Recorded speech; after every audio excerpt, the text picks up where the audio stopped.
स्वतःचा जीव गमावून बसतात. नाच गाणे, समाजातील संवेदनशील घटक, त्यावर उडवल्या जाणाऱ्या अफवा, त्यातून भडकणारे दंगली, राजकारणातील भडक भाषणे, एवढेच नाही तर उत्साहाच्या भरात डोंगराच्या माथ्यावर दरीखोऱ्याच्या टोकाला सेल्फी फोटो काढायला जाऊन कायमचे फोटो जाणारे आजचे महाभाग, हे सर्व पाहिले की मन सुन्न होते, विचार कुठेच होतात आणि मेंदू तर बधीरच होऊन जातो. मग मोबाईल शापच आहे असे म्हटल्याशिवाय राहत नाही. 2004 साली फेसबुकची निर्मिती झाली आणि मोबाईल हा एक चांगला सोशल मीडिया बनून गेला. अनभद्राश्च प्रतिवयंत विश्व योद्धातो अपरिता सद्विदः, याचा अर्थ विश्वाच्या चौरिसांचे चांगले विचार आपल्यापर्यंत येत व हा मोबाईल सुद्धा आपल्यापर्यंत चांगलेच विचार घेऊन येत असतो, परंतु ते चांगले विचार आपल्यात घेण्याची क्षमताच नसते. आपलं मन हे व्हॉट्सअपच्या स्टेटसला दिलेलं आहे आणि आपलं मस्तक हे फेसबुक मेसेंजरचं हस्तक होऊन नतमस्तक झाले आहे आणि आपला मेंदू हा बस आराम गोंधळ झाला आहे. आपण इंस्टाग्रामवरच्या रील शिवाय दुसरं काही पाहतच नाही. आजच्या युवकाचं दिवसाचं टार्गेट असतं ते म्हणजे फक्त आणि फक्त 1.5 GB डेटा उडवायचाच. उडवला नाही तर आपला वेळ वाया जाईल, तो डेटा उडवून टाकायचाच, एवढंच आजच्या युवकाचं दिवसाचं टार्गेट असतं. परंतु मला वाटतं या युवकाच्या हातात जर रामायण, महाभारत यांसारखे ग्रंथ दिले तर या तरुणांचं आयुष्य आणि देशाचं भविष्य नक्कीच उज्ज्वल झाल्याशिवाय राहणार नाही. या तरुणांचं आयुष्य आणि देशाचं भविष्य नक्कीच उज्ज्वल झाल्याशिवाय राहणार नाही. आज कोणीतरी मस्ती केली म्हणे, इथे माणसानेच माणुसकी स्वस्ती केली म्हणे. आज कोणीतरी मस्ती केली म्हणे, इथे माणसानेच माणुसकी स्वस्ती केली म्हणे. सावध व्हा गव्हा ज्वारीच्या दाण्यानं, इथं बुजगावण्यानंच पाखरांशी दोस्ती केली म्हणे. ज्या तिवट्याला समाजात बोलताना हु की चू करता येत नाही, त्याला मोबाईल मध्ये फक्त व्हॉट्सअप, इंस्टाग्राम डाउनलोड करून द्या. बघा कशी दन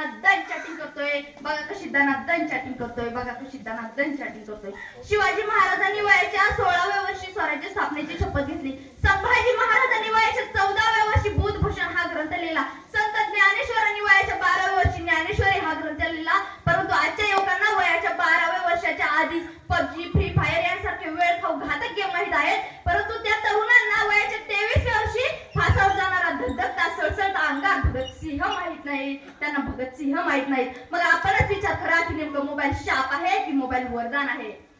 मोबाईल मध्ये फक्त वाईटच गोष्टी मिळतात असे नाही, तर मोबाईल मधून आपण शून्यातून विश्व उभारू शकतो. एवढे ज्ञान त्या मोबाईल मध्ये आहे, परंतु ते ज्ञान घेण्याची आपल्याला ताकदच नसते. आपण फक्त इंस्टाग्रामवरच्या रील्स शिवाय मोबाईल मध्ये दुसरा कशातच वेळ वाया घालवत नाही. तर मोबाईल मधून आपल्याला काय घ्यायचे आणि काय सोडायचे हे आपल्याच हातात आहे. आजचे तरुण मोबाईलचा 80% वापर फालतू कामासाठी करतात आणि 20% मोबाईलचा वापर चांगल्या कामासाठी करतात. परंतु मला वाटते या उलट जर 80% मोबाईलचा वापर चांगल्या कामासाठी केला आणि 20% मोबाईलचा वापर जर फालतू कामासाठी केला तर खऱ्या अर्थाने मोबाईल वरदानच आहे असे म्हटल्याशिवाय राहत नाही.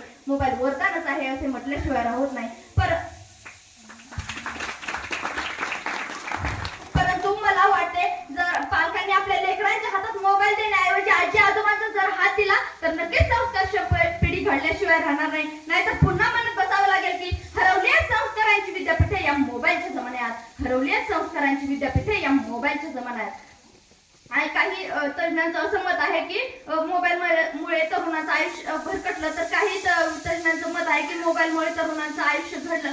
परंतु मोबाईल हे आयुष्य घडण्याचंही साधन आहे आणि आयुष्य बिघडण्याचं साधन आहे. मोबाईल शापही आहे, मोबाईल वरदान आहे, परंतु त्याचा योग्य कसा वापर करायचा हे आपले कर्तव्य आहे. आणि मी एवढं सांगू इच्छिते की मोबाईलचा अति वापर न करता गरजेपुरताच वापरणे योग्य आहे. आणि सकाळी उठल्या मोबाईलचं दर्शन न घेण्याऐवजी दोन्ही हाताच्या मिठीत दोन्ही हात उंचावून निसर्गाचे जर दर्शन घेतले तर नक्कीच आपल्या आयुष्यात बदल झाल्याशिवाय राहणार नाही.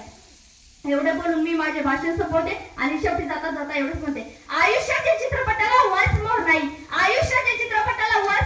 हव्या क्षणाला डाउनलोड करता येत नाही. नकोशा वाटणाऱ्या क्षणांना डिलीटही करता